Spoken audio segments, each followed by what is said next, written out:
Bonjour et bienvenue. Je m'appelle Sophie Lemaître et avec le podcast Sophie au pays des possibles, je vous emmène à la rencontre de femmes et d'hommes aux parcours et horizons différents. Leur point commun ? Combattre la corruption et l'évasion fiscale pour un monde meilleur, plus juste et plus éthique. Parce qu'il ne s'agit pas uniquement de rêver d'un autre monde et parce qu'il est possible de changer les choses, rejoignez-moi au pays des possibles. Avez-vous entendu parler de McKinsey ? Ce cabinet de conseil qui a été au cœur de l'administration pendant le premier mandat d'Emmanuel Macron. McKinsey conseillait l'administration et aidait l'administration à prendre des décisions publiques. En découvrant le rôle joué par McKinsey, je me suis demandé si ce cas était unique ou si c'était systématique que l'administration recourait à des cabinets de conseil. Alors en commençant à tirer cette pelote, je me suis intéressée au rôle des communicants, des lobbyistes et des conseillers. Et pour parler de tout ça, je me suis tournée vers la journaliste Aurore Gorius. Aurore a 44 ans. Elle est journaliste d'investigation au sein du média en ligne Les Jours, où elle y travaille depuis 2017. Depuis plusieurs années, elle enquête sur les coulisses du pouvoir. Elle s'intéresse au rôle des communicants, des lobbyistes et des conseillers et à leur impact sur notre démocratie. Pour ses enquêtes, Aurore a reçu le prix éthique de l'association Anticorps en 2020. Ce que raconte Aurore, c'est à la fois passionnant mais aussi choquant, de voir à quel point des acteurs qui ont des intérêts privés peuvent influencer la décision publique et les décisions qui devraient être prises en faveur de l'intérêt général. Malgré tout ça, malgré toutes ces découvertes, malgré toutes ces recherches, Aurore reste définitivement optimiste. Pour elle, le fait que l'on parle du rôle de ces communicants, de ces lobbyistes et de ces conseillers est déjà un premier pas. Et c'est important pour le citoyen de s'emparer de ce sujet, de s'informer et d'agir. Elle nous propose d'ailleurs plusieurs actions pour pouvoir encadrer le rôle de ces communicants, de ces lobbyistes et de ces conseillers afin qu'ils ne prennent pas le dessus sur l'intérêt général. Je ne vous en dis pas plus et je laisse place à ma conversation avec Aurore. Bonne écoute! Bonjour Aurore Gorius, merci d'avoir accepté mon invitation. Je suis très heureuse de pouvoir échanger avec vous sur votre travail d'enquête sur les coulisses du pouvoir. Mais avant que vous nous en disiez un peu plus sur ce qui se passe à l'abri des regards, j'aimerais qu'on s'arrête un instant sur votre parcours. Vous êtes journaliste d'investigation et après avoir travaillé pour différents médias, vous avez rejoint en 2017 le média en ligne Les Jours. Vous êtes également membre d'ICIJ, qui est le consortium international des journalistes d'investigation, dont d'ailleurs on a un épisode, l'épisode 3 du podcast. Vous êtes l'auteur d'ouvrages, notamment Les gourous de la com. Et si je ne me trompe pas, vous enseignez également dans différentes écoles, notamment des écoles de journalisme. Qu'est-ce qui vous a poussé à devenir journaliste et était-ce une vocation ? Oui, bonjour. Écoutez, oui, c'était une vocation parce que voilà, vraiment, j'ai eu envie de faire ce métier assez jeune. Je crois que le premier fait d'actualité marquant dont vraiment je me souviens fortement, c'était, à la fin des années 80, à la toute fin donc, la chute du mur de Berlin. Et comme j'ai grandi, dans l'est de la France, en Lorraine, peut-être que je m'en sentais moins loin que des personnes, ayant grandi au Pays Basque ou à Marseille. Voilà, j'avais envie de comprendre, j'avais envie de tout comprendre et je lisais beaucoup déjà, les journaux, ça me passionnait donc j'ai eu envie de faire ce métier très tôt, avec aussi cette idée d'être un petit peu, dans l'idée des contre-pouvoirs, c'est-à-dire de voir à quel point certaines décisions venues d'en haut pouvaient impacter la vie quotidienne, de tout un chacun et que c'était quand même, important qu'il y ait des contre-pouvoirs dans une démocratie donc ça m'a assez tôt, intéressée. Voilà, donc c'était vraiment une vocation au départ et j'ai fait les études, qu'il fallait faire, pour y arriver. Voilà, j'ai essayé d'avoir les diplômes qui permettaient d'y arriver, le plus facilement et voilà, je me suis lancée comme ça. Et est-ce que vous pourriez nous présenter Les Jours et pourquoi avoir choisi de travailler avec Les Jours ? Oui, alors j'ai commencé vraiment moi dans la presse quotidienne, papier, vraiment, la plus ancienne, à France-Soir, au tout début des années 2000 et France-Soir était déjà en très grande difficulté à l'époque, donc j'ai vu la fin de la presse papier, entre guillemets, enfin, la fin d'un modèle de la presse papier quotidienne, qui a dû beaucoup se réinventer en ces 15 dernières années. J'ai travaillé en magazine au Point, pareil, hein, la presse magazine papier qui était en train de devoir se réinventer, c'était le tout début quand j'y suis arrivée. Ensuite, il m'a paru normal, à l'époque j'avais 30 ans, d'aller vers la presse de demain, c'est-à-dire la presse en ligne. Et donc, quand les jours se sont lancés, d'anciens journalistes de Libé qui avaient quitté Libération et qui ont lancé les jours, leur analyse de l'évolution de la presse me semblait particulièrement pertinentes, qu'il voulait faire en ligne, raconter l'actualité en série, sans avoir de rubrique prédéfinie, essayer de raconter des histoires au long cours, sur des sujets, non plus forcément dans des rubriques thématiques. Tout ça me parlait beaucoup. Donc j'ai eu envie de les rejoindre. Ils m'ont dit OK, viens pour la présidentielle. Et puis je suis restée. Et voilà pourquoi je me suis dit que c'était une bonne idée de travailler avec eux. Et pourquoi l'investigation? Parce que quand on est journaliste, on peut couvrir plein de sujets, mais vous avez choisi vraiment l'investigation et je pourrais dire l'investigation politique, financière. Qu'est-ce qui vous a plu dans ces thématiques-là?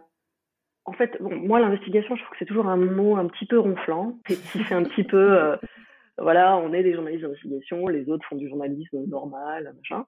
Je suis pas trop d'accord avec ça. Je pense que c'est un désir qu'ont beaucoup de journalistes de creuser les sujets sur lesquels ils travaillent, notamment dans une période, on va dire, ces 10-15 dernières années, où l'actualité s'est beaucoup, beaucoup accélérée avec l'information en continu qui a pris beaucoup de place, même avec l'arrivée, le numérique, hein, qui a accéléré le rythme de l'information. Et du coup, je pense qu'il y a une frustration chez beaucoup de journalistes de creuser les sujets. Moi, j'ai toujours eu envie plutôt de faire du long, d'écrire, j'ai commencé en presse quotidienne, mais d'aller plutôt vers la presse magazine, ça a toujours été une envie. Donc, assez naturellement, j'ai essayé de creuser ce sillon-là, d'où l'idée aussi de faire des livres, j'en ai fait assez tôt dans mon parcours, pour essayer quand même, parce qu'en fait, quand on travaille sur certains sujets, on voit bien qu'on a des contacts, on a parfois des bouts d'informations, et il suffirait d'avoir un peu plus de temps ou de se l'accorder, même si ça prend du temps sur la vie perso parfois ou quoi, mais pour arriver à faire des choses plus costauds, plus concrètes et qui soient beaucoup plus impactantes. C'est ça, c'est la satisfaction d'aller vers, de creuser des sujets, d'amener des informations, de raconter des histoires beaucoup plus complètes que ce qu'on peut faire dans un article quotidien. Et donc quand même d'apporter quelque chose qui est beaucoup plus riche en informations. Parfois, si on a des révélations, c'est pas toujours le cas. Mais quand c'est le cas, d'avoir de l'impact et donc de faire un peu avancer les choses, tout ça est quand même beaucoup plus motivant que de couvrir des actualités qui nous tombent sur la tête tous les matins ou tous les 2 jours. Voilà. Donc, je crois que c'est présent chez beaucoup de journalistes et c'est pas toujours évident à faire ou à développer. Et moi, j'avais envie d'aller vers ça assez tôt, quoi. J'ai eu cette envie-là très tôt. Et d'ailleurs, c'est ce que vous avez fait avec les différentes enquêtes que vous avez menées pour les jours sur le rôle des communicants, les lobbyistes et les conseillers. Et j'ai d'ailleurs lu avec grand plaisir le dernier hors-série de la revue dessinée qui s'intitule À l'oreille des politiques. Et j'invite tout le monde à acheter la revue dessinée et à aller aussi sur le site Les Jours pour lire les enquêtes qui sont plus approfondies et plus détaillées.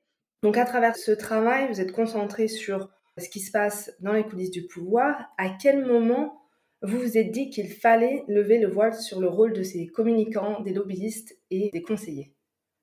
Eh ben oui, tout simplement, assez tôt, en pratiquant mon métier, tout simplement. C'est-à-dire, en commençant à faire ce métier de journaliste que je voulais faire depuis toute jeune, sans doute avec une approche un peu idéaliste au départ, et au fur et à mesure de la découverte de ce métier, je me suis rendu compte, comme toutes mes consoeurs et tous mes confrères, que les communicants, les attachés de presse étaient présents, très très présents dans le travail journalistique, c'est-à-dire que ce sont des intermédiaires qui se sont imposés dans quasiment tous les domaines, que ce soit évidemment la politique, ça on le sait maintenant assez bien, il y a eu des papiers là-dessus, il y a eu des séries qui ont raconté le rôle des communicants dans les coulisses de la politique, mais aussi dans le milieu économique, mais aussi dans la culture, dans le sport, bref, dans tous les domaines aujourd'hui, il y a des attachés de presse, des communicants qui, la plupart du temps, alors, essayent de se présenter en facilitateurs et en réalité sont des personnes qui cherchent évidemment à filtrer les informations qui vont arriver aux journalistes, qui cherchent parfois carrément à verrouiller, qui sont des obstacles, bien plus que des facilitateurs. Toutes les institutions, tous les pouvoirs, on va dire, toutes les institutions se sont dotées de ces intermédiaires auxquels les journalistes sont confrontés dans leur travail au quotidien. Et tout ça, je l'ai découvert évidemment en pratiquant mon métier. Et au fur et à mesure, parfois ça m'a beaucoup énervé, comme ça énerve beaucoup de journalistes, parfois ça m'a beaucoup agacé. Et je me suis dit, mais surtout, ça échappe totalement, en tout cas beaucoup, beaucoup, au public. C'est-à-dire que ceux qui nous lisent, qui nous écoutent, qui regardent les productions journalistiques ne le savent pas forcément. Et ces personnes-là, ces communicants, ces attachés de presse, aiment bien rester dans l'ombre, aiment bien qu'on ne les cite jamais. À un moment donné, vu l'ampleur qu'a pris leur rôle, vu leur position de plus en plus forte, notamment dans les lieux de pouvoir, il me semblait tout à fait cohérent, tout à fait nécessaire même, qu'on les mette en lumière et qu'on raconte qui ils sont, comment ils travaillent, quelles sont leurs méthodes, quels sont leurs parcours, voilà, qu'on les mette un peu en lumière. Il me semblait qu'il y avait là même un enjeu tout simplement démocratique, qu'on sache comment fabrique l'information et qu'on sache aussi finalement comment se fabriquent aussi les rouages du pouvoir et de la démocratie. Après, j'ai élargi le scope en partant de mon métier, du constat dans ma sphère professionnelle sur la façon dont se fabrique l'information. J'ai élargi les choses et je suis allée voir évidemment plus loin puisque Ce sont des intermédiaires dont tous les pouvoirs usent et parfois abusent. Finalement, ça me semblait être même un enjeu démocratique de raconter leur influence. Donc, en arrivant au jour, notamment, j'avais fait un livre, Les gourous de la com, que vous citiez, assez approfondi en 2011, qu'on a développé en 2016, enfin, qu'on a poursuivi cette enquête en 2016, toujours en librairie, sous la forme d'un livre. Et ensuite, en arrivant au jour, j'ai développé cette thématique en 3 séries différentes. D'abord sur les communicants de la campagne de 2017, tous candidats confondus. Ensuite, sur les lobbyistes. On a lancé cette série assez rapidement, puisqu'il semblait qu'ils soient assez présents dans l'entourage d'Emmanuel Macron. On en reparlera peut-être. Et ensuite, on a aussi lancé, à peu près au même moment d'ailleurs, une série sur les conseillers ministériels, puisque c'est l'installation d'un nouveau pouvoir, donc le pouvoir d'Emmanuel Macron, avec la constitution de nouveaux cabinets ministériels. Et donc, c'était aussi intéressant d'aller regarder qui sont ces conseillers ministériels, qui d'ailleurs parfois ont fait des passages dans des cabinets de lobbying, dans le privé. Donc voilà, on a mis en place cette espèce de triptyque qui permettait de raconter pas mal de choses sur les coulisses du pouvoir. Et comment est-ce que vous avez mené votre enquête? Comment vous avez pu enquêter sur ces réseaux d'influence, réussi à mettre en lumière tous ces rouages? Voilà, comme vous l'avez dit, c'est dans l'ombre. Ces intermédiaires ne veulent pas être sur le devant de la scène. Donc, comment vous avez pu nous permettre, citoyens, de voir ce qui se passe derrière les rideaux? Alors pour travailler sur ces sujets, c'est un mélange de plein de choses, plein de chemins possibles qui permettent de glaner des informations sur des personnes effectivement discrètes. D'abord, il faut beaucoup regarder les organigrammes de campagne, les organigrammes des cabinets ministériels, essayer de retracer les parcours des uns des autres. Alors, avec les outils numériques, maintenant, on peut retracer les parcours sans doute plus facilement qu'il y a 20 ans. Il faut suivre un peu les personnes. Il y a aussi une problématique, c'est que, par exemple, on ne peut pas apprendre la composition des cabinets ministériels dans leur entièreté, évidemment, à chaque fois. Et c'est bien dommage parce qu'il se trouve, par exemple, que les cabinets ministériels et les personnes qui ont travaillé en ligne sur les sites officiels du gouvernement français, à chaque fois qu'un nouveau cabinet apparaît, la plupart du temps, les membres des cabinets précédents disparaissent du site, quoi. C'est écrasé, quoi. Il n'y a pas de mémoire de la constitution des cabinets ministériels facilement accessible en ligne sur les sites officiels du gouvernement, par exemple. Donc ça, c'est une difficulté. Donc c'est des notes, du recoupement, donc tout un travail de documentation. Et puis après, c'est évidemment beaucoup de rencontres avec des gens qui sont passés par les cabinets ministériels, qui sont passés par des cabinets de lobbying, rencontres avec des gens qui travaillent encore et qui parfois acceptent de parler en off. C'est beaucoup, beaucoup de contacts avec les uns et les autres. Certains qui acceptent de parler en off, d'autres qui acceptent de parler pour faire un peu leur promotion. Donc évidemment, il faut toujours se tenir à bonne distance et comprendre les stratégies des uns et des autres. Mais voilà, c'est beaucoup, beaucoup de rencontres.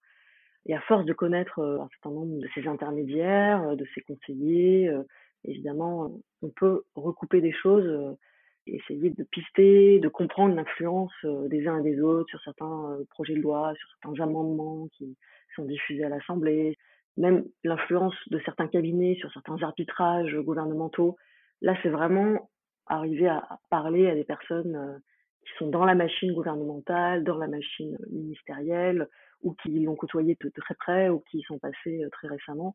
Voilà, c'est comme ça finalement qu'on obtient les informations les plus fiables, tout en recoupant toujours au maximum tout ce qu'on peut nous dire, parce que quand on connaît bien aussi un secteur et quand on est identifié comme travaillant bien sur un secteur, on est à la fois abreuvé d'informations et en même temps certaines personnes sont parfois un peu agacées par ce qu'on fait, donc jouent un peu avec l'intox et tout ça. Donc voilà. Après, il faut arriver à démêler tout ça. Voilà.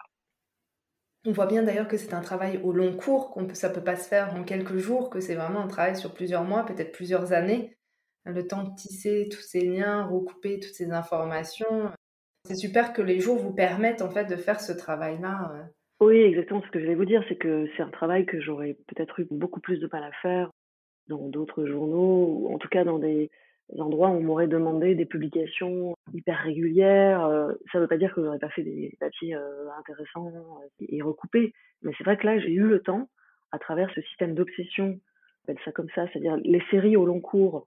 Ma série sur les lobbies comporte plusieurs dizaines de papiers, sur les cabinets ministériels aussi, sur les communicants aussi. Donc, le fait de pouvoir s'installer comme ça dans les coulisses du pouvoir au long cours, avec des séries de papiers longues, qu'on nous, parfois, dans notre vocabulaire à nous, on appelle des obsessions, parce que vraiment, on s'installe sur des sujets, on les lâche plus. Évidemment, ça permet de tisser tout un réseau de contacts et un réseau de sources qui, évidemment, est précieux sur ce type de sujet où, encore une fois, tout passe un peu sous les radars, les personnes veulent rester discrètes. Donc, du coup, c'est vrai que Il faut du temps, il faut investir le sujet, il faut remettre l'ouvrage sur le métier régulièrement, penser à des angles, faire des hypothèses, avoir le temps de faire des hypothèses sur qui a pu influencer et comment. Déjà, on dit toujours qu'il faut recouper l'information, c'est vrai, ça prend du temps de recouper, de vérifier, mais avant même d'avoir une information à recouper assez régulièrement pour pouvoir avancer sur une enquête, il faut faire des hypothèses. Il faut se dire, ben, si tel arbitrage s'est produit, peut-être que ça vient de là, ou peut-être ça vient de là, et il faut essayer de vérifier ces hypothèses. Voilà, faire des hypothèses, c'est déjà tout un travail qui s'appuie sur une bonne connaissance d'un secteur, une bonne connaissance des rouages de l'influence, une bonne connaissance des cabinets de lobbying influents, une bonne connaissance des personnes qui influencent. Voilà, donc ça prend du temps. Ça prend du temps. Ça demande d'être sur son sujet, de remettre l'ouvrage sur le métier un peu tous les matins et toute la journée et plusieurs jours de suite et plusieurs semaines de suite et plusieurs mois de suite. Et ça a vraiment été possible effectivement de le faire aujourd'hui. Et justement, parmi toutes les enquêtes que vous avez réalisées, tous les épisodes qui ont été publiés, est-ce qu'il y a un épisode qui vous a le plus marqué et pourquoi? Ça dépend ce qu'on entend par marquer. Il y a plusieurs dimensions dans ce mot, mais une enquête, moi, qui m'a marquée parce qu'elle m'a marquée notamment humainement, c'est d'avoir enquêté sur un scandale sanitaire, qui était le scandale sanitaire du lévothyrox, qui n'est pas vraiment fini, mais maintenant on y voit plus clair dans ce dossier. Pour rappeler un petit peu ce scandale sanitaire, c'est un laboratoire, le laboratoire Merck, qui, au printemps 2017, a décidé de changer la formule de l'un de ses médicaments phares, qui est le médicament Levothyrox, un médicament qui soigne la thyroïde et qui est pris par beaucoup de femmes de plus de 50 ans, pas seulement, mais une majorité. Ce médicament a brusquement changé de formule sans que les patients soient véritablement informés, sans que les médecins soient correctement informés. En tout cas, ils l'ont été très peu, les pharmaciens non plus. Et je me souviens très bien, à l'époque, j'avais une série sur les lobbies. J'avais commencé à travailler sur le lobby pharmaceutique et je vois brusquement en ligne, sur les réseaux sociaux, beaucoup de malades s'offusquer. C'était en août 2017. Moi, j'ai vraiment été compris un peu ce qui se passait en août 2017. Beaucoup de malades et beaucoup de personnes qui prennent ce médicament s'offusquaient de la nouvelle formule, dire qu'ils étaient très malades, qu'ils avaient des effets secondaires très très forts. À l'époque, il disait aussi qu'ils n'étaient pas du tout entendus par l'Agence du médicament, qui est l'agence en France qui est censée garantir la sécurité des produits pharmaceutiques et donc notre sécurité à nous quand on prend ces produits-là. Et je voyais qu'il y avait très peu de papiers sur le sujet, très peu de journalistes qui enquêtaient, voire pas du tout. Et comme j'étais sur ce sujet-là, je me suis dit, ben voilà, je vais m'y intéresser, je vais creuser. Et là, j'ai rencontré, en fait, je vous dis que ça m'a marqué parce que j'ai rencontré effectivement des malades qui étaient vraiment dans un très mauvais état, hein, c'est le moins qu'on puisse dire. Des femmes qui ne dormaient plus, perdaient leurs cheveux, étaient du jour au lendemain extrêmement déprimées. Bref, des malades qu'on a rendus encore plus malades avec un médicament, semblait-il en tout cas, et des témoignages très forts, et des gens qui étaient en détresse parce qu'on ne les écoutait pas. Ils n'étaient écoutés nulle part, ni par l'agence du médicament, ni par le laboratoire, et ils avaient très peu de résonance dans les médias. Et il y avait même eu une tribune qui était parue de grands endocrinologues, éminents endocrinologues de l'AP-HP et d'autres hôpitaux universitaires, qui disaient qu'en gros, c'était un problème dans la tête des malades, qu'à force de dire qu'il y avait un scandale sanitaire, ils y avaient cru et donc ils avaient des effets secondaires. Tout ça me semblait quand même particulièrement tordu, j'avais du mal à le comprendre. Et j'ai commencé d'ailleurs à enquêter sur ces endocrinologues qui ne croyaient pas leurs propres patients, ce qui me semblait quand même problématique dans une démarche de soins. Et je suis allée voir leurs liens d'intérêt et beaucoup d'entre eux avaient des liens d'intérêt assez proches avec le laboratoire Merck. En tout cas, ceux qui avaient fait une tribune avaient des liens d'intérêt assez proches. Alors j'ai creusé comme ça, j'ai commencé par eux. Ensuite, j'ai enquêté sur le laboratoire Merck. J'ai découvert qu'il y avait derrière toute une stratégie pour essayer de vendre au maximum ce médicament sur le marché asiatique. Le changement de formule était dans les documents, alors là c'était vraiment de la recherche documentaire, était dans les documents du laboratoire, considéré comme un passage obligé pour pouvoir gagner des parts de marché, notamment sur le marché asiatique. Bref, les choses étaient quand même très très programmées d'un point de vue économique, et semblait-il que l'intérêt des malades avait été largement passé au second plan dans cette opération industrielle. Voilà, j'ai enquêté, et ça m'a marqué parce que après les jours, et on a eu des menaces suite à cette enquête, des menaces du laboratoire qui nous a menacé de procès, qui nous a fait des lettres en recommandé. On a considéré quand même qu'on avait dû toucher juste. En tout cas, on avait dû beaucoup bousculer leurs intérêts industriels. Et moi, ce qui m'a marqué aussi, c'est de voir à quel point, à un moment donné, les malades, j'étais la seule journaliste à enquêter sur le sujet, de sentir à quel point j'avais une forme de responsabilité, enfin, d'essayer de faire avancer l'affaire. Voilà. Après, c'était aussi très pesant, donc il fallait rester à bonne distance parce que je ne pouvais pas soulager leur souffrance, mais je sentais qu'ils comptaient sur moi pour faire avancer les choses. Et donc, c'est aussi une expérience humaine forte, quoi. Voilà. On sent à un moment donné qu'il y a des gens en souffrance et qu'on est un petit peu personne clé dans leur espoir que ça s'améliore. Et donc voilà, c'est un peu chargé comme enquête. Et en même temps aussi, ça veut dire qu'on est un peu utile, donc ça sert à quelque chose, donc c'est très bien. C'est aussi ça ce que je disais au départ, quoi. C'est que l'enquête journalistique, quand on peut vraiment la mener à bien, elle est impactante et elle peut un peu faire bouger les choses, voire beaucoup. Il y a des enquêtes qui ont beaucoup fait bouger les choses, et ça, c'est quand même très satisfaisant. Et justement, quel a été l'impact de votre enquête? Donc, vous avez pu donner la parole à ces personnes qui étaient malades, qui n'étaient pas entendues. Mais est-ce que ça a eu aussi peut-être des conséquences judiciaires? Bah oui, il semble que oui, c'est-à-dire que quand on a sorti les premiers papiers avec les premières révélations, la justice, qui n'avait pas ouvert d'enquête, a ouvert une enquête préliminaire. Donc le parquet de Marseille, il y a 2 parquets chargés des affaires sanitaires en France, un à Paris et un à Marseille. Le parquet de Marseille a ouvert une enquête préliminaire et aujourd'hui, l'instruction est toujours en cours, mais la justice pénale s'est vraiment lancée sur le sujet. Donc les malades considéraient déjà que c'était une première victoire dans le fait d'être entendus. La justice les avait entendus, voilà. Les papiers ont joué un rôle là-dedans, même si bien sûr il y avait eu les alertes des malades elles-mêmes et des associations. Et ce que m'ont dit aussi les malades, c'est que le fait que la presse commence à enquêter leur avait donné de l'espoir, avait réveillé les associations de malades qui s'étaient vraiment mobilisées sur le sujet, que ça avait donné de la visibilité au sujet, que ça avait évidemment aussi incité d'autres journaux à parler du sujet et aussi à enquêter, mais en tout cas à donner la parole aux malades et à enquêter aussi parfois. Donc finalement, tout ça, le fait de cette saisie du sujet, alors que personne ne le regardait vraiment, a permis de vraiment lui donner de la visibilité. Et du coup, les malades en étaient contents. Et alors aujourd'hui, dans cette affaire, il y a la procédure pénale qui se poursuit. Il y aura sans doute un procès, mais on sait déjà que des rapports d'experts qui ont été commandés par l'instruction en cours ont permis vraiment de montrer à quel point le passage à la nouvelle formule avait été bâclé à plein de niveaux et que le laboratoire, qui avait toujours dit que l'ancienne et la nouvelle formule étaient bioéquivalentes, c'est-à-dire qu'elles étaient équivalentes du point de vue de l'effet qu'elles produisaient sur l'organisme, les études qui avaient produit ça n'étaient pas sérieuses. Donc ça, finalement, ça a été prouvé. En tout cas, des rapports d'experts l'ont étayé fortement.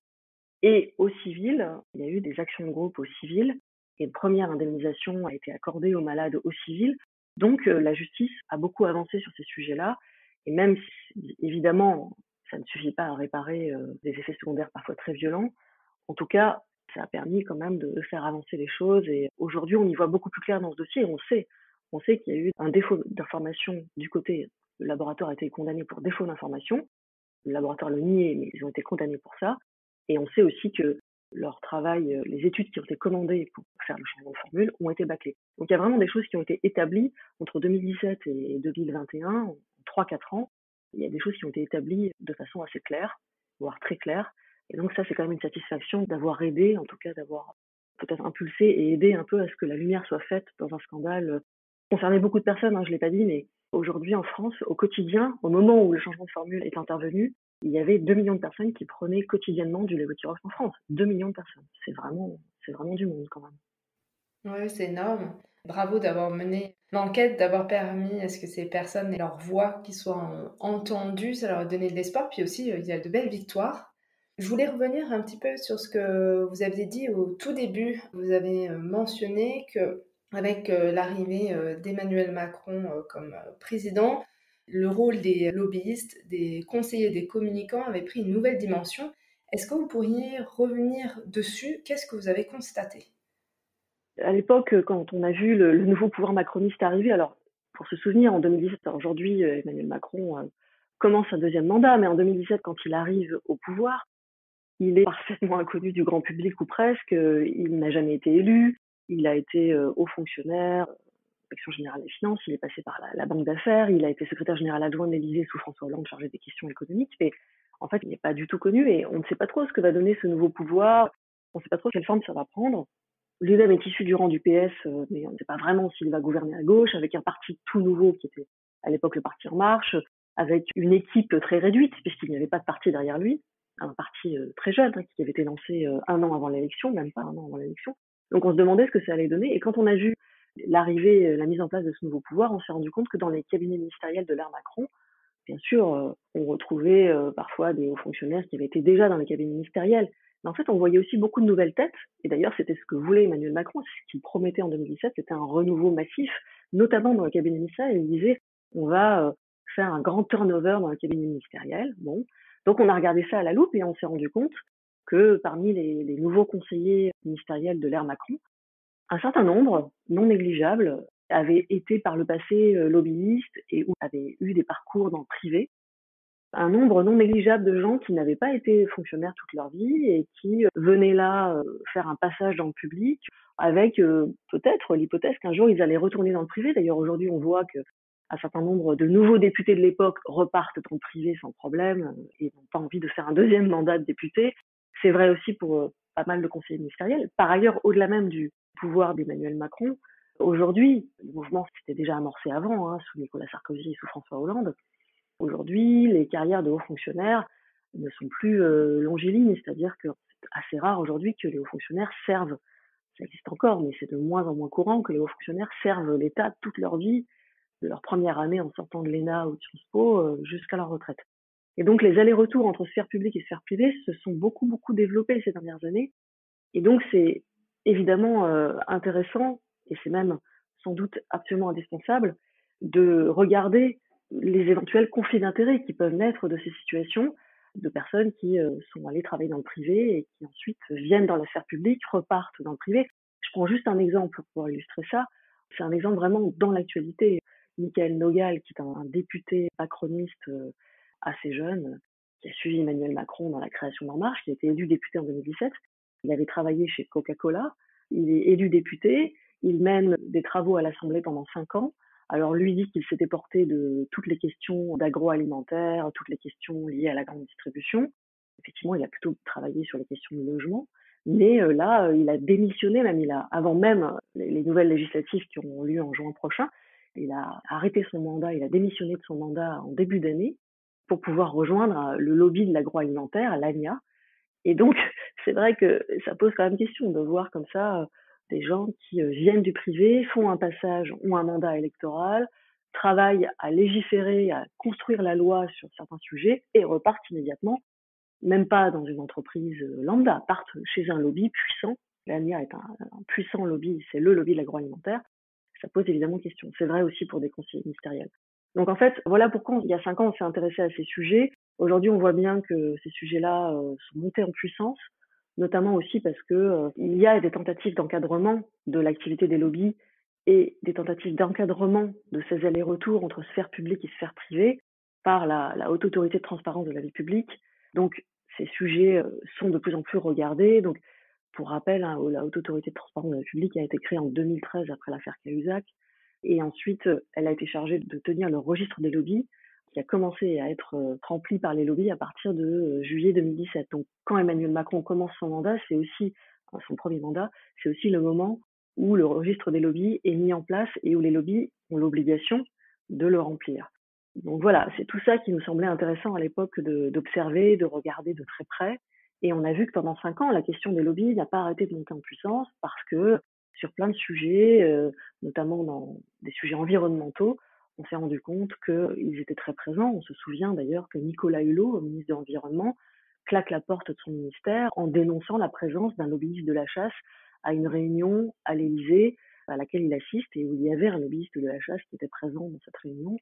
Semble-t-il que pour lui, ça a joué le rôle de déclencheur, même s'il y avait plein d'autres raisons à démission. En tout cas, il a dénoncé ça, et c'est d'ailleurs un lobbyiste dont j'avais parlé au tout début de mon travail sur les lobbyistes, parce qu'il était le conseiller ruralité d'Emmanuel Macron pendant sa campagne en 2017.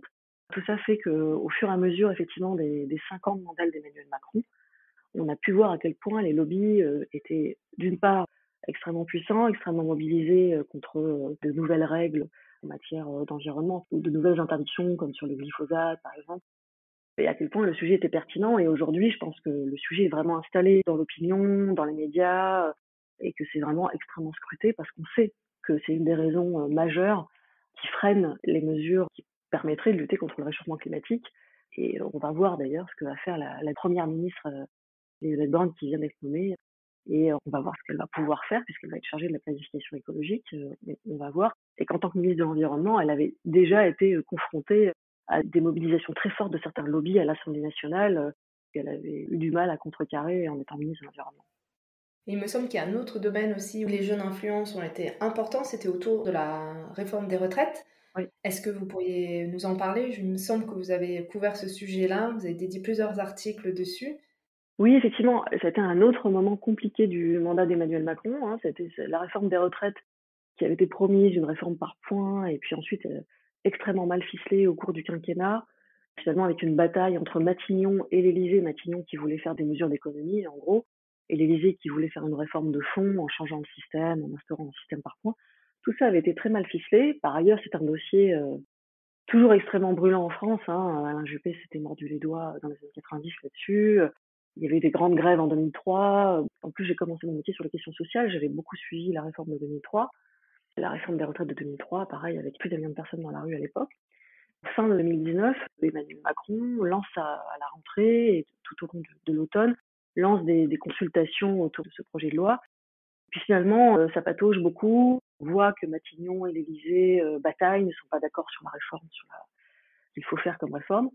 Et puis on voit, on voit effectivement apparaître un individu assez intéressant et qui rejoint ce qu'on disait juste avant, c'est-à-dire quelqu'un passé du public au privé, un certain Jean-François Cirelli, qui était directeur de cabinet adjoint de Jean-Pierre Raffarin, Premier ministre à Matignon, donc en 2003, au moment de la réforme des retraites de 2003.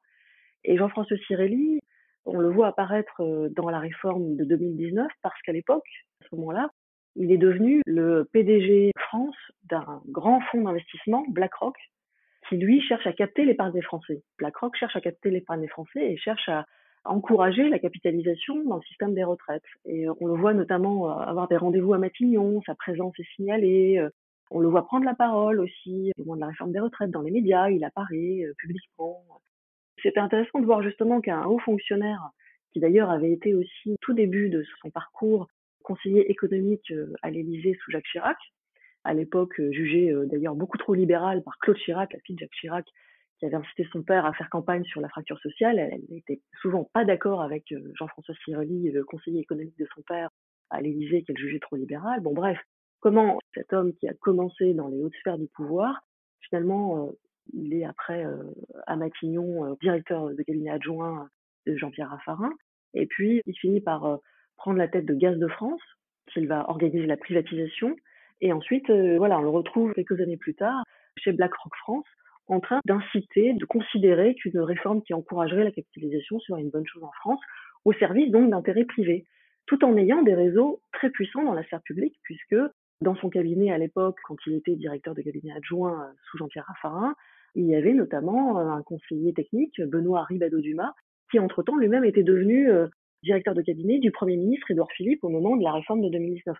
Voilà, il avait d'ailleurs, dans l'entourage d'Édouard Philippe et dans les conseillers d'Édouard Philippe, plusieurs conseillers qu'il connaissait très bien de la période où il avait été lui-même dans les cabinets ministériels. Voilà, typiquement un grand fonds d'investissement très puissant américain qui va chercher les services d'un ancien haut fonctionnaire et qui s'offre en fait le carnet d'adresse d'un ancien haut fonctionnaire. Et ce haut fonctionnaire va mettre ce carnet d'adresse au service d'intérêts privés pour essayer de promouvoir une certaine réforme ou que la réforme aille dans un certain sens. Donc évidemment, moi, me semble-t-il que c'est très important d'un point de vue démocratique et pour la bonne information des citoyens que nous sommes, que ce genre de personnages, que leur activité, leur méthode, leur réseau soient connus très largement. Et plus ils sont connus, me semble-t-il, plus ça peut limiter leur capacité d'influence. Parce qu'évidemment, après, ils ne passent plus sous les radars et donc du coup, on va un peu regarder tout ce qu'ils font. Ça ne veut pas dire qu'ils n'ont plus d'influence, hein. Mais en tout cas, ça limite un peu leur influence. En tout cas, peut-être au moment où ça sort, et il me semble que c'est important parce que c'est des gens qui pèsent sur les arbitrages juste pour la défense d'intérêts privés et non pas forcément, même pas du tout, dans l'intérêt général et dans l'idée de... Il y a d'autres intérêts en face, il y a plein de paramètres dans une réforme des retraites, il y a les carrières longues, il y a les métiers pénibles. Et ça, évidemment, ce sont des choses qui concernent beaucoup, beaucoup de personnes. Ça concerne la vie de beaucoup, beaucoup de personnes et c'est pas des choses qui intéressent beaucoup BlackRock. Voilà, donc c'est important que ces personnages-là qui ont beaucoup de réseaux et beaucoup d'influence soient mis sous la lumière. En vous écoutant, j'ai l'impression que se dessine un manuel du parfait lobbyiste, un séjour aller-retour privé, public, privé ou public, privé, republic, Ouais. développer son carnet d'adresses, défendre des intérêts privés. Si on devait résumer le mode d'emploi pour être un parfait lobbyiste, est-ce que vous voyez d'autres choses qui résumeraient en fait ces pratiques? Oui, alors le carnet d'adresses, c'est important pour tout lobbyiste, ils en jouent beaucoup. Après, il y a une génération de lobbyistes qui revendiquent de ne plus seulement compter sur l'entre-gens et le carnet d'adresses, mais aussi de construire de vrais argumentaires, qui permettent de défendre des intérêts privés qui parfois s'entendent. C'est-à-dire que on peut tout à fait considérer qu'en démocratie, certains secteurs économiques défendent leurs intérêts, c'est des emplois derrière, etc. Donc ça peut aussi s'entendre. Certains lobbyistes de la jeune génération, plus jeunes on va dire, disent nous on n'est pas en train de faire du lobbying à papa en payant des déjeuners aux députés, en invitant les conseillers ministériels dans les loges du Parc des Princes, en leur payant des voyages je ne sais où. On fait des argumentaires, on demande des rendez-vous, on essaye de convaincre, on essaye de faire notre métier proprement. Bon. En se professionnalisant, le métier, qui est le cas ces dernières années, peut aussi peut-être amener à des pratiques un petit peu plus carrées que le lobbying à la papa, qui consiste finalement à, ce que je disais juste avant, hein, à faire des déjeuners, offrir des bons cigares, enfin voilà, qu'on a beaucoup, beaucoup connu pendant des décennies par le passé. Je dis pas que ça n'existe plus, mais les pratiques évoluent un peu. Après, il y a dans le manuel du parfait lobbyiste qui cherche vraiment à défendre ses intérêts, il y a évidemment le fait de, pour faire pression sur un député par exemple, quand un député a des usines ou des entreprises très liées au secteur économique qu'on défend, et c'est évidemment dans sa circonscription, ce sont ses électeurs, c'est évidemment beaucoup plus facile de faire pression sur lui. On peut dépenser beaucoup, beaucoup d'argent aussi pour faire ce qu'on appelle des choses peut-être un peu moins scandaleuses que des invitations dans des compétitions sportives ou on organise des conventions. Alors moi j'avais raconté, notamment dans la revue dessinée et aussi sur les jours, j'avais raconté l'existence d'un endroit assez emblématique de ça, juste à côté de l'Assemblée nationale, c'est la Maison de la Chimie, qui a été créée à l'origine par des industriels et des scientifiques pour se faire rencontrer scientifiques et industriels. Et aujourd'hui, à 2 pas de l'Assemblée nationale, cet endroit-là, la Maison de la Chimie, on y organise régulièrement des conventions sur certains sujets, certains secteurs. Donc des entreprises payent pour organiser un événement, il va y avoir des débats et on va y inviter des députés, des ministres, des secrétaires d'État qui vont venir prendre la parole sur un sujet donné, donner un avis, donner un éclairage, alors tout ce beau monde dialogue et puis tout ce beau monde évidemment, c'est aussi du carnet d'adresses, des contacts, c'est aussi faire passer des idées, faire passer des messages et pour le faire, les entreprises payent l'organisation de l'événement. Donc ça pose aussi question, hein, cette proximité très forte dans des colloques qui d'ailleurs avant avaient parfois lieu à l'Assemblée nationale. Ça a été interdit, mais ça s'est déplacé de quelques mètres seulement dans une maison juste à côté, enfin dans un immeuble juste à côté, la Maison de la Chimie. Donc ça existe toujours. Donc ça c'est par exemple un des circuits de l'influence. Il y en a beaucoup, hein, ça passe évidemment par l'entregent, par ce genre d'événement, par des lobbyistes qui continuent à errer dans les couloirs de l'Assemblée nationale, par des rendez-vous avec les cabinets ministériels. Enfin, voilà, il y a plein de techniques possibles. Ce qui est vrai aussi, c'est qu'en général, c'est là que c'est intéressant d'avoir le registre des lobbies, c'est que plus un lobby a de l'argent, l'air de rien, ça compte. Plus il est influent. L'argent compte parce que avec des moyens, on a plus de personnes, plus de lobbyistes à son service. On peut faire de l'influence à Paris, on peut en faire à Bruxelles. Donc plus on a de moyens, plus évidemment on est influent. Paraît que les budgets dépensés en termes de lobbying reflètent en partie la puissance d'un lobby, même si certains lobbies vont dire ah ben non, regardez, Greenpeace sont très puissants aussi, il n'y a pas que les lobbies qui dépensent beaucoup d'argent. N'empêche que Greenpeace fait des actions symboliques qui ont beaucoup de résonance, mais il n'y a pas une ONG qui soit aussi puissante que le lobby de la chimie ou que le lobby de l'agroalimentaire.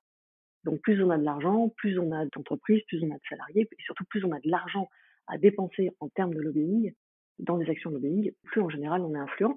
Et donc, juste pour finir, il faut vraiment, quand on enquête sur ces sujets-là, évidemment, on a évidemment en tête aussi que les lobbies influents, les entreprises, ont elles-mêmes des lobbyistes à leur compte, défendent leurs intérêts à travers des associations professionnelles comme par exemple l'association de défense de l'industrie agroalimentaire.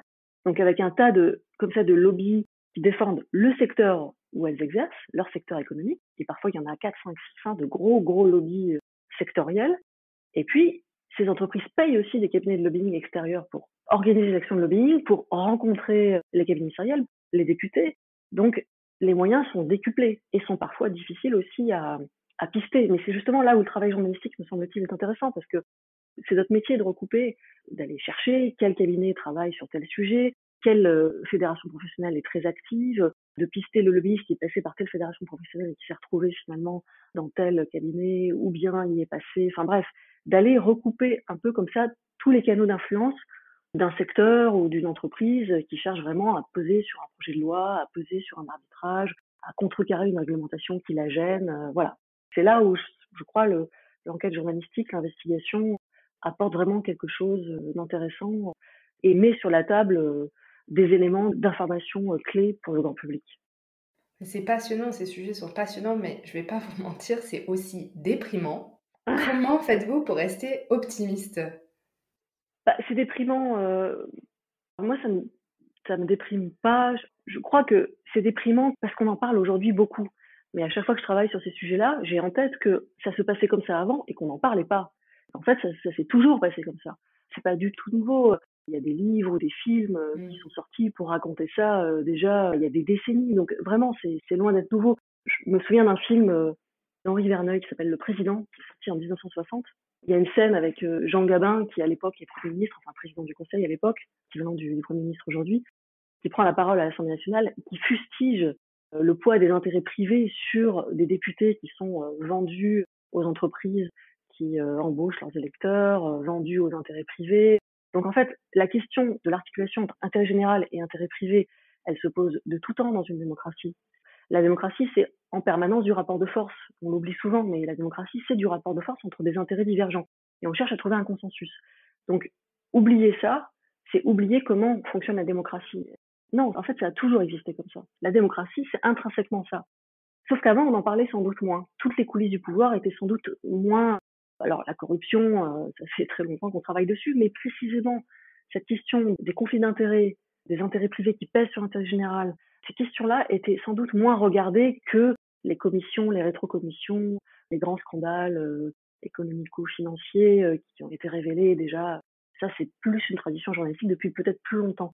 Il me semble que ces sujets vraiment de corruption des élus, des conseillers, de corruption ou en tout cas de mélange des genres, parfois c'est de la corruption quand c'est puni pénalement, parfois c'est un vaste mélange des genres très mal encadré, tout ça était beaucoup moins sous le scope journalistique et commence à l'être beaucoup plus.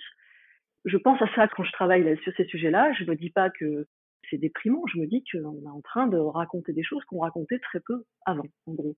Et du coup, je me dis qu'on progresse. On progresse dans, dans la connaissance des rouages de notre démocratie. Je me dis pas que c'est déprimant. Je me dis que c'est plutôt un progrès. Je vois plutôt les choses comme ça.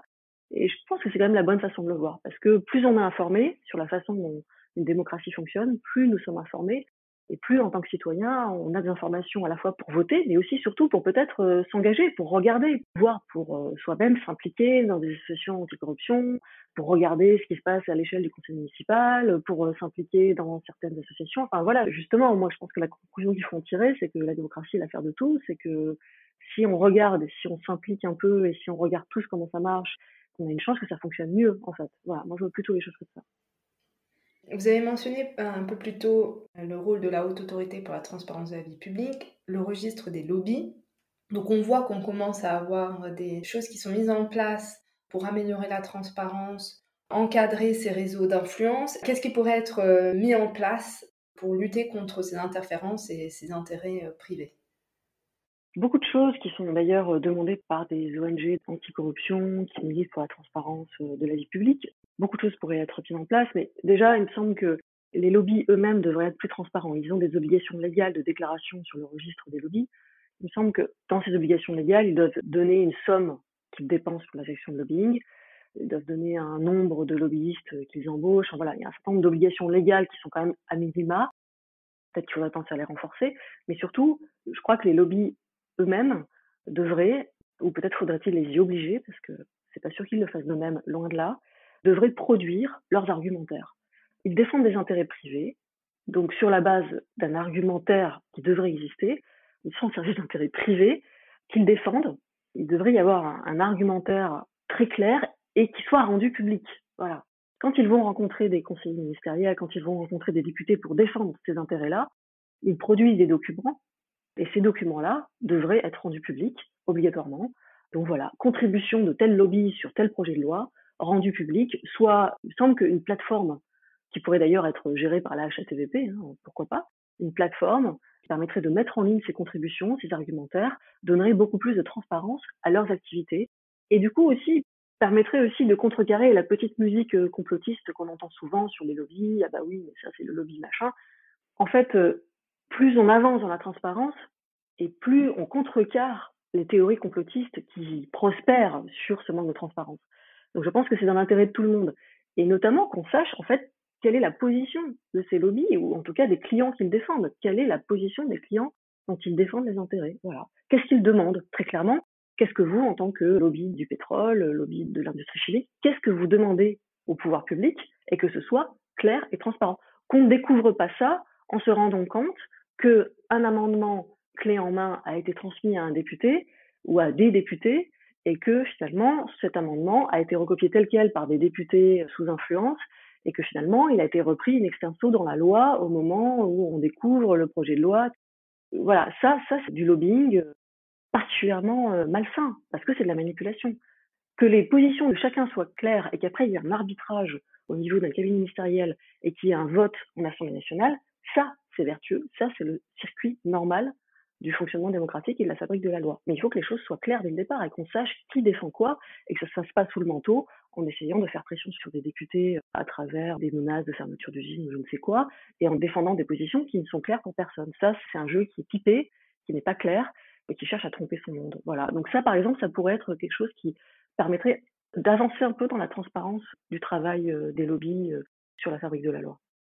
Je me souviens en 2016, quand je travaillais pour Sherpa, on travaillait sur le projet de loi dit Sapin 2 pour renforcer les mesures de lutte contre la corruption. Et dans cette loi, il y a des dispositions pour encadrer Ouais, les lobbies. Il y avait eu ouais. des propositions d'amendements, mais le lobby des ONG versus le lobby du secteur privé n'a pas fait de poids. Donc en 2016, ce n'était pas passé, mais peut-être on peut espérer que l'encadrement arrive, puisque en 6 ans, ça va faire 6 ans, on a, comme vous l'avez dit, toutes ces enquêtes nous permettent, en tant que citoyens, d'avoir accès à cette information, de montrer comment ça se passe derrière les rideaux et de mettre en lumière. Et donc, il va peut-être aussi y avoir une évolution des mentalités et une pression pour un meilleur encadrement, pour plus de transparence et d'accès à l'information.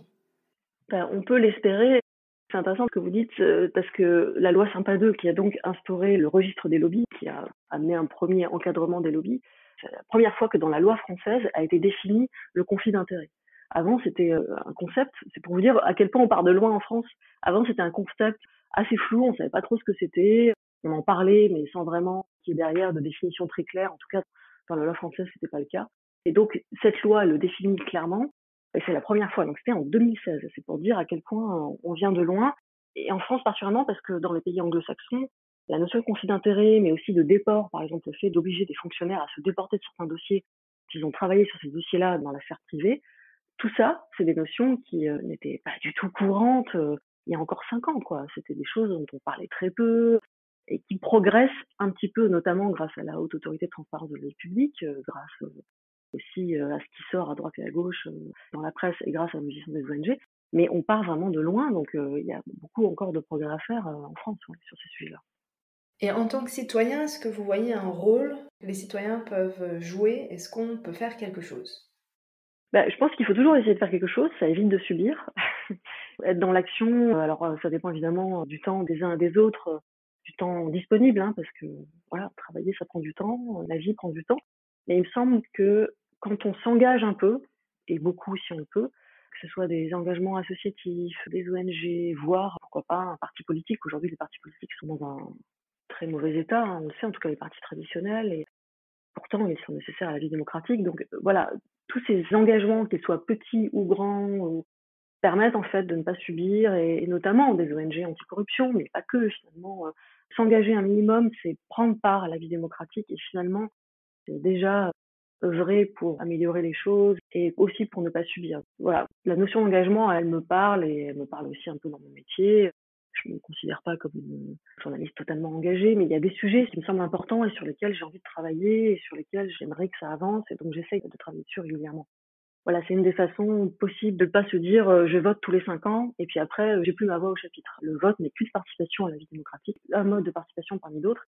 Et l'engagement, toutes sortes d'engagements, dans la mesure du possible, avec les moyens de chacun, me semble-t-il, aide souvent à améliorer les choses et à pas avoir l'impression non plus de subir les choses à échéance lointaine à chaque fois. Merci beaucoup. Et pour terminer, est-ce que vous auriez une œuvre à recommander? Une œuvre, il y en a beaucoup, mais moi j'avais beaucoup aimé une série qui est passée sur Arte il y a pas très longtemps, qui s'appelle Jeux d'influence, et qui raconte alors avec un aspect fiction bien sûr, mais qui était assez bien documentée me semble-t-il. Donc Jeux d'influence, c'est une série qui était passée sur Arte, qui je crois est toujours visible sur la plateforme d'Arte en ligne. Donc si on veut voir un petit peu comment fonctionnent les lobbies, quelles sont leurs méthodes, ça donne une idée assez bien documentée de l'influence des lobbies, même si évidemment, comme on est dans la fiction, parfois ça va un peu loin, mais c'était assez bien fait. Moi j'adore les séries politiques, il y en a plein que j'aime beaucoup. J'avais beaucoup aimé aussi la série danoise qui raconte la vie, enfin les coulisses de la vie politique danoise qui s'appelle Borgen, qui a déjà quelques années, mais je crois qu'une nouvelle saison va être diffusée bientôt, je crois qu'elle est en tournage, et qui montre bien la figure du communicant, comment travaille un communicant.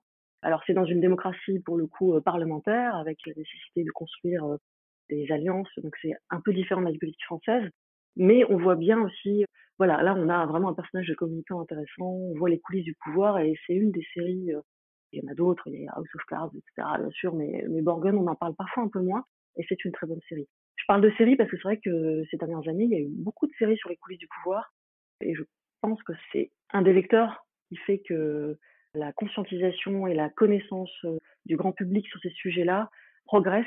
Ça fait partie des choses qui font qu'on s'intéresse de plus en plus à ces personnages qui œuvrent dans l'ombre du pouvoir et qui ont eux-mêmes un peu d'influence, voire beaucoup. Bah écoutez, merci beaucoup. Ces 2 séries, je connais 2 noms, mais je n'ai pas regardé, donc je vais les rajouter sur ma to-do list et je vais faire du binge-watching. Merci, en tout cas, c'était passionnant. J'invite toutes les personnes qui nous écoutent à acheter la revue dessinée, mais aussi à aller voir toutes les enquêtes sur Les Jours. Et voilà, lesjours.fr. Ouais, voilà, et je mettrai tous les liens sur la page dédiée à cet épisode sur mon site internet. Mais vraiment, toutes les enquêtes sont là. Merci, c'était passionnant, accessible. Merci à vous. Donc, j'espère que ça va permettre de faire connaître davantage ce sujet-là. Et je vous souhaite bonne continuation avec vos prochaines enquêtes. Merci beaucoup, à vous aussi. Merci. Merci d'avoir écouté l'épisode jusqu'au bout. Toutes les références et plus sont à retrouver sur le site internet du podcast sophieaupaysdespossibles.com. Si vous ne l'avez pas encore fait, abonnez-vous au podcast et surtout partagez-le avec vos amis, votre famille, vos collègues. Et si vous pouviez me laisser un avis 5 étoiles, que ce soit sur Apple Podcast ou sur Spotify, cela permettra à d'autres de découvrir le podcast et de nous rejoindre au pays des possibles. Si vous souhaitez me contacter ou si vous voulez me suggérer des invités, n'hésitez pas, envoyez-moi un email, l'adresse est indiquée dans la description de l'épisode. Je vous dis à bientôt pour un nouvel épisode.